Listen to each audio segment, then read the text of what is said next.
पता है किस तरीके का माहौल बना था।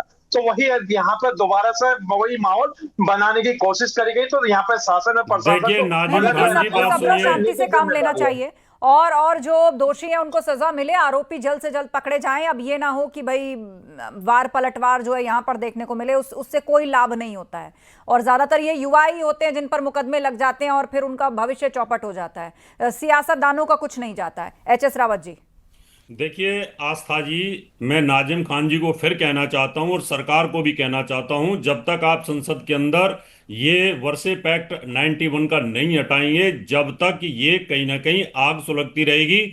आज का जो भारत है, आज का जो हिंदुस्तान है और आज का जो पूरा विश्व है, सोशल मीडिया का जमाना है, सबको अपना इतिहास पता है और कोई भी इस बात को बर्दाश्त नहीं करेगा कि कृष्ण जन्मभूमि के बगल में ईदगाह हो और वहां पर नमाज अदा की जाए। कोई भी इस बात को बर्दाश्त नहीं करेगा कि हम काशी विश्वनाथ दर्शन करने के लिए जाते हैं और वहां हमें जाकर के मस्जिद दिखाई देती है। ये लगता है कि हमारी आत्मा को घायल किया हुआ है। और आजाद भारत का मतलब है लोकतांत्रिक तरीके से देश और संविधान से चलना चाहिए। संविधान कभी हिंदुओं रावत जी, आप बहुत भावुक होकर बात कर रहे हैं। मुझे लगता है कि आप इसको उस तरह अगर बताएंगे कि आप मंदिर दर्शन करने जाते हैं, उसकी भूमि पर अगर कुछ और बनाए तो उसे देखकर आहत होते हैं। क्या ये कहना सही है कि हम किसी और धार्मिक स्थल को देख के आहत होते हैं? क्यों होते हैं आहत? वो उनका स्थान है या आपका स्थान है। लेकिन हाँ, जमीन का विवाद है कि जमीन हमारी है तुम्हारी है, किस पर किसका धार्मिक स्थल है, उस पर असहमति हो सकती है। नाजिम जी। हाँ आस्था जी, देखिए अभी इन्होंने कहा कि ज्ञान व्यापी मस्जिद को देख के इनको आहत होती है। देखिए अभी कोर्ट के अंदर केस चला, कोर्ट जो भी फैसला देगा वो हम लोग स्वीकार करेंगे। लेकिन मैं आस्था जी एक बात बताऊं, जब मुल्क के वजीर आजम माननीय नरेंद्र मोदी जी विदेश में जाते हैं तो वो ये कहते हैं कि मैं बुद्ध की धरती से आया हूँ। तो देखिए हम लोगों को भी बड़ा फक्र होता कि भारत बुद्ध की धरती है। अब ये कहते हैं कि पैलेस ऑफ वर्ल्ड से बुद्ध की धरती नहीं है, भारत राम और कृष्ण की धरती है। अरे मुल्क के वजीर आजम कहते हैं, मोदी जी को समझाइए ना ये बात, मोदी जी को समझाइए। धर्म से निकल के मोदी जी को समझाइए कि बुद्ध की धरती नहीं है ये। ठीक है, चलिए अपनी अपनी भावनाएं हैं, लेकिन बहस चलने दीजिए, उनको बात रखने दीजिए। बोलिए नाजिम जी, 10 सेकंड खत्म करिए फिर रावत जी। बोलिए नाजिम साहब। आप लोग औरंगजेब देखिए तो मैं ये कहना चाहता हूँ कि ये कहते हैं कि सर्वे होना चाहिए। अगर इसी बात को अगर बहुत समाज अगर आके खड़ा हो जाता है तो वो कहता है कि हमारे मंदिरों को तोड़कर यहाँ पर नए मंदिर बनाएंगे तो ये देश कहाँ जाएगा? एक छोटा सा देश राफेल बनाकर पूरी दुनिया के अंदर। रावत जी, एचएस रावत जी, बात पूरी कीजिए, उसके बाद दीपक जी मंदिर तलाश करे जाते हैं और फिर मैं यशोवर्धन जी का रुख करूंगी। रावत जी 10 सेकंड, बात पूरी कर लीजिए। नया गेम खेल रहे हैं कि बुद्ध की धरती, बुद्ध की धरती, दलित बुद्ध, दलित बुद्ध। इनको ये नहीं पता ये भी कन्वर्टेड हिंदू थे पहले। ये औरंगजेब की डर की वजह से, तलवार की वजह से कायर हो। अरे रावत जी मेरी फिक्र मत कीजिए, अल्लाह का शुक्र है मैं जब इस्लाम को मानने वाला हूं, बड़े फख्र से कहता हूं कि भारतीय मुस्लिम हो। मेरी फिक्र छोड़ दीजिए आप लोग। अरे हम लोगों की फिक्र छोड़ दीजिए, आप भगवान शंकर की अनादिकाल से अल्लाह का शुक्र अदा करते हैं। आप हमारी फिक्र मत कीजिए। पाकिस्तान के सारे मौलवी कहते हैं कि हमें पता है कि हमारे पूर्वज हिंदू थे, लेकिन यहाँ के मौलाना, यहाँ के नाजिम खान जैसे कहते हैं कि हम तो वहां से इंपोर्ट होकर के आए सऊदी अरब से।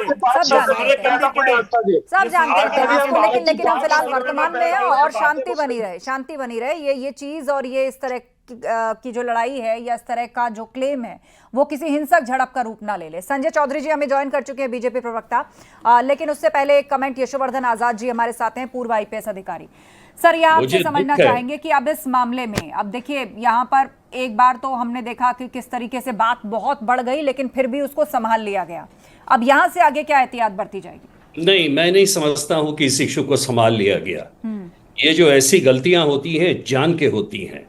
एक जिला प्रशासन जिसे मालूम है ये विवाद चल रहा है, चाहे ये विवाद बाहर पार्लियामेंट में हो, चाहे कोर्ट्स में हो, चाहे कोई कहीं भी हो, इससे जिला प्रशासन को फर्क नहीं पड़ना चाहिए। और पुलिस नपुंसक बन के भाग जाए कुछ लोग लाठी लेके, उन्हें लाठी चार्ज करना चाहिए था, उन्हें तत्काल टीयर गैसिंग करनी चाहिए थे और किसी भी हालत में लोगों को नहीं घुसने देना चाहिए। ये दुख की बात है कि हिंदू और मुस्लिम आपस में बैठ के ऐसे विवाद को नहीं सुलझा सकते हैं। अगर वो नहीं सुलझा सकते हैं तो कम से कम कानूनी व्यवस्था तो ऐसी होनी चाहिए कि जो चीज़ जैसी है वो बरकरार हो। और मुझे दुख है इस बात का 21वीं सदी में ऐसे धार्मिक विवाद लाला के हमारा देश कभी प्रगति पे नहीं जाएगा, बस इसी चीज में फंसेगा। 3 बटालियन हमारे साथ बीजेपी नेता संजय चौधरी जी हैं, उनका रुख कर लेते हैं। संजय जी, अब इस मामले में देखिए कहा जा रहा है कि क्या ये संभल पार्ट 2 तो नहीं बन जाएगा, इसको संभाला जाना चाहिए। कार्रवाई जो होगी, जांच जो चलेगी, लेकिन अब आगे क्या होगा? ये मकबरा है जिसके ऊपर भगवा झंडा फहरा दिया गया, वो कह रहे हैं यहाँ पर मंदिर है, वो वहां पर नमाज पढ़ने आते हैं और आगे भी आएंगे, कोशिश करेंगे। देखिए वो जो स्थिति है, वहां मंदिर है, मकबरा है या जो भी चीज है, भारत के संविधान के अनुसार उसका निर्णय होगा। भारत का संविधान कहता है कि अगर रेवेन्यू का कोई डिस्प्यूट है तो रेवेन्यू के बेसिस पर उसको डिस्पोज ऑफ किया जाएगा, उसके तथ्यों को देखा जाएगा, तथ्यों को देखने के आधार पर उसके स्वामित्व का निर्धारण होगा। यह भारत का संविधान कहता है। यथास्थिति बनाए रखने के लिए जिन्होंने भी लॉ एंड ऑर्डर को अपने हाथ में लिया है, उनके खिलाफ त्वरित कार्रवाई की गई है। कार्रवाई करने के बाद उनको पकड़ा गया है। निर्णय वहां की स्थिति का क्या है, यह रेवेन्यू का करेगा। उत्तर प्रदेश की सरकार किसी भी व्यक्ति को कानून अपने हाथ में लेने का अधिकार नहीं देती है। संविधान सम्मत कार्रवाई उत्तर प्रदेश की सरकार ने की है। जो भी आज की स्थिति है, प्रशासन कड़ाई करेगा। बड़ी संख्या में जो लोग, दोबारा इस तरह की घटना तो नहीं होगी ना? निश्चित रूप से प्रशासन भी मान रहे हैं ना कि कानूनी रास्ते से लड़ाई को लड़ाना चाहिए। प्रशासन ने इस पर कार्रवाई की है, लेकिन इसे राजनीतिक रूप देने वाले राजनीतिक दलों को, जिसमें इनके कार्यकर्ता शामिल हैं, दुर्भाग्य की बात है। और शांति भंग करने के लिए न केवल वहां पर यह काम किया गया, बल्कि उत्तर प्रदेश के सदन में सपा ने तो पार्टी से निकाल दिया है। यही मतलब जिसको काम कराना है उसको पहले उसको पार्टी से निकाल दो। यह बहुत सोची समझी राजनीति है। शांत उत्तर प्रदेश के वातावरण में यह कंकड़ फेंकने की जो राजनीति है, सामाजिक विद्वेष उत्पन्न करने की राजनीति है, इसकी जितनी भी निंदा की जाए कम है। और आज इसको राजनीतिक स्वरूप देते हुए उत्तर प्रदेश की सदन में देकर इसको जिस प्रकार से बड़ा किया गया है, वो और दुर्भाग्यपूर्ण बात है। बीजेपी की कार्यकर्ता की राजनीति करना चाहते हैं, एकदम जोश में आकर और सबको अपने साथ कर रहे हैं कि मैं सनातनी हूं और वहां पर नारे लगाए, पुलिस को धकेला और उसी के ही नेतृत्व में सारी भीड़ आगे बढ़ी। आस्था जी, अगर बात ये बार बार कर रहे हैं कि निष्पक्ष जांच, दोषियों को बख्शा नहीं जाएगा, हमने तो कार्रवाई कर दी। हमने तो पप्पू सिंह चौहान को तुरंत जो हमने निकाल दिया। इन्होंने अपने जिलाध्यक्ष को क्यों पाल पोस रखा है? वाह, ये बताने के लिए पर्याप्त है ना कि इसके पीछे कौन है, जिलाध्यक्ष को असली चेहरा कौन है इसके पीछे? समाजवादी पार्टी। और देखिए, चोर की दाढ़ी में तिनका, तुरंत उस आदमी को निकालना बताता है कि वो दोषी है, वो दोषी है आदमी।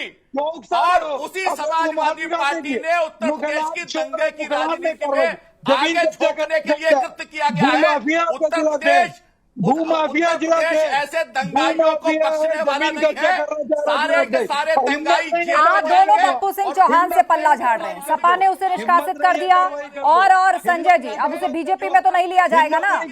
या दीपक जी, वापस सपा में तो नहीं ले लिया जाएगा ना मामला ठंडा पड़ते ही? भूमाफिया आपका जमीन कब्जा करने पहुंचा था वहां पे। समाजवादी पार्टी में पाए जाते हैं, कार्रवाई करो। सरकार ऐसे अरे भूमाफिया आपका नहीं है। अरे आपका जिलाध्यक्ष भूमाफिया जांच करा लो। आप जमीन कब्जा करने गया था वहां पे, कार्रवाई तो नहीं। कुल मिलाकर आरोप प्रत्यारोप और उस पर राजनीति का दौर शुरू हो चुका है। वक्त का तकाजा है, मुझे शो यहीं खत्म करना है। आप सभी लोगों का धन्यवाद अपनी बात रखने के लिए। तो फतेहपुर विवाद को लेकर विधानसभा के मानसून सत्र में भी माहौल गर्म ही रहा। विपक्ष ने इसे लेकर तीखे तेवर दिखाए तो सरकार की तरफ से भी पलटवार धुआंधार रहा। अखिलेश यादव और ओवैसी ने इस मामले को समाज को बांटने की कोशिश वाला बताया तो केशव प्रसाद मौर्य ने तंज कसते हुए कहा कि गुंडे, माफिया और दंगाई सैफई परिवार के भाई। तो इस हंगामे में समाजवादी पार्टी के एक नेता पप्पू सिंह चौहान का नाम सामने आया तो सपा ने उसको निष्कासित कर दिया है। महाबहस में इतना ही। खबरें जारी हैं, अब बने रहिए हमारे साथ।